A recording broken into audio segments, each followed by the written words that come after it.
Hello साथीहरू, के छ खबर? सन्चै हुनुहुन्छ होला, एकदमै आरामै हुनुहुन्छ होला। अनि म पनि एकदमै आरामै छु। के छ त हजुरहरूको खबर? अनि हजुरहरूले हिजो कमेन्ट गर्नुभएको थियो, तपाईँ कुन फोनबाट भिडियो बनाउनुहुन्छ भनेर, आइफोनबाट हो कि कुन फोनबाट भनेर कमेन्ट गर्नुभएको थियो। मैले चाहिँ आइफोनबाट भिडियो बनाउँदिनँ।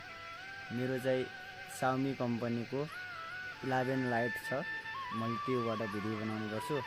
अनि मसँग एउटा क्यामेरा पनि छ, क्याननको क्यामेरा, त्योबाट भिडियो बनाउँछु।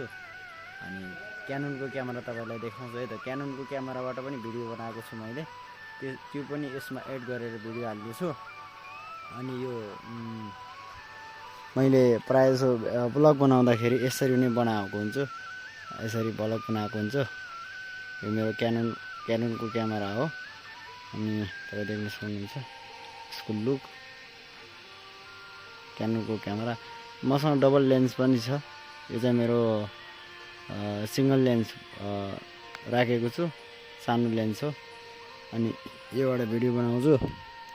अनि तपाईँहरूले अरू कमेन्ट गर्नुभएको थियो है त, त्यसो भएर तपाईँहरूले देखाएको मात्रै। यो मेरो सेल्फी स्टिक हो।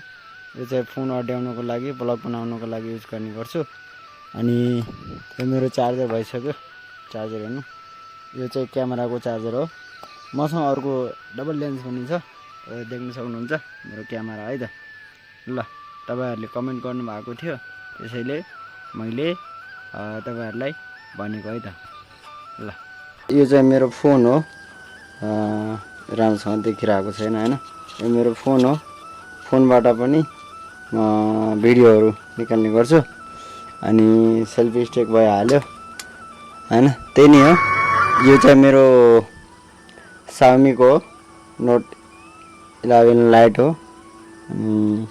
योबाट चाहिँ प्राय भिडियो यसबाट र यो क्यामेराबाट, क्याननको क्यामेराबाट बनाउने गर्छु। अनि क्यामेराबाट खास गरी भिडियो बनाउँदाखेरि क्यामेरा चाहिँ धेरै पक्र्न चाहिँ एकदम गाह्रो हुन्छ। त्यसकारण म फोनबाट भिडियो बनाउने गर्छु। त्यही नै हो साथीहरू। अनि अरू चाहिँ भिडियोमा हेर्दै गर्नु होला। अनि युट्युब च्यानलमा चाहिँ गएर केसी रेसम सर्च गर्नु होला, त्यहाँ चाहिँ फुल भिडियो आउँदैछ। अनि कमेन्ट गर्नु होला। अनि कुन ठाउँबाट हेर्दै हुनुहुन्छ, अनि कुन गाउँको भिडियो चाहियो तपाईँ कमेन्ट गर्नु होला। त्यहाँसम्म म पुग्ने प्रयास गर्नेछु, भिडियो बनाउने प्रयास गर्नेछु। धन्यवाद।